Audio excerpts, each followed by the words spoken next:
మన గంటా శ్రీనివాస్ గారు చెప్పినట్లు బిల్డింగ్స్, ఫ్యాకల్టీ, అదేవిధంగా రెసిడెన్షియల్ కళాశాల ద్వారా స్పీకర్ గారు కూడా నా దృష్టికి తీసుకొచ్చారు. దాన్ని చాలా సీరియస్ గా తీసుకుంటున్నాను అధ్యక్ష.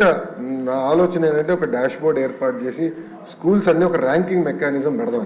ఏ కేటగిరీ స్కూల్స్ ఏంటి, B category, C category, D category schools ఏంటి, డి కేటగిరీ స్కూల్స్ ని సి కేటగిరీ తీసుకురావాలి, సి కేటగిరీ స్కూల్స్ ని బి కేటగిరీ తీసుకురావాలి. ఇన్ఫ్రాస్ట్రక్చర్ ఒక భాగం అయితే ఉపాధ్యాయులు అంటే ఎంతమంది ఉపాధ్యాయులు ఉన్నారు అది రెండో భాగం. మూడో భాగం అవుట్కమ్ ఏంటి అంటే ఫండమెంటల్ లెర్నింగ్ అవుట్కమ్స్ ఎంతవరకు ఉన్నాయి, పిల్లలు ఎంతవరకు పర్ఫామ్ చేయగలుగుతున్నారు, దానిపైన కూడా క్షుణ్ణంగా మేము అది టెస్ట్ కూడా ఏర్పాటు చేసి అది ట్రాన్స్పరెంట్ గా అటు పక్కన ఉపాధ్యాయులకి ఇంకో పక్కన విద్యార్థులు తల్లిదండ్రులు కూడా తెలియజేయాలని లక్ష్యంతో మేము పనిచేస్తున్నాం అధ్యక్ష. ఈ సభాముఖంగా గౌరవ సభ్యులు కూడా నేను కోరుతున్నా అధ్యక్ష. డిసెంబర్ మొదటి వారంలో మెగా పీటీఎం ఏర్పాటు చేస్తున్నాం. గౌరవ సభ్యులందరూ దాంట్లో పాల్గొవాలని ఈ సభాముఖం కోరుతున్నా అధ్యక్ష. అంతేకాకుండా గౌరవ సభ్యులు కూడా నేను నోటు పంపిస్తాను అధ్యక్ష.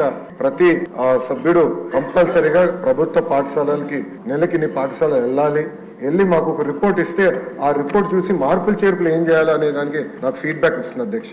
ఎందుకంటే నేను ఒక్కరిని అన్ని ప్రభుత్వ పాఠశాలలు తిరగలేను. గౌరవ సభ్యులు ఒక 5 సంవత్సరాల్లో అన్ని ప్రభుత్వ పాఠశాలలు మీ కింద ఉన్న అన్ని ప్రభుత్వ పాఠశాలలు ఒక రౌండ్ కానీ వేయగలితే మీకు అవగాహన వస్తుంది, నాకు కూడా మీ రిపోర్ట్ల ద్వారా ఏం చేస్తే బాగుంటుందని కూడా నాకు కూడా తెలుస్తుంది అధ్యక్ష. దయచేసి ఇది గౌరవ సభ్యులు కూడా సీరియస్ గా తీసుకోవాలని ఈ సభాముఖంగా కోరుకుంటూ ఆ నోట్ త్వరలోనే గౌరవ సభ్యులకి నేను డైరెక్ట్ గా పంపిస్తాను.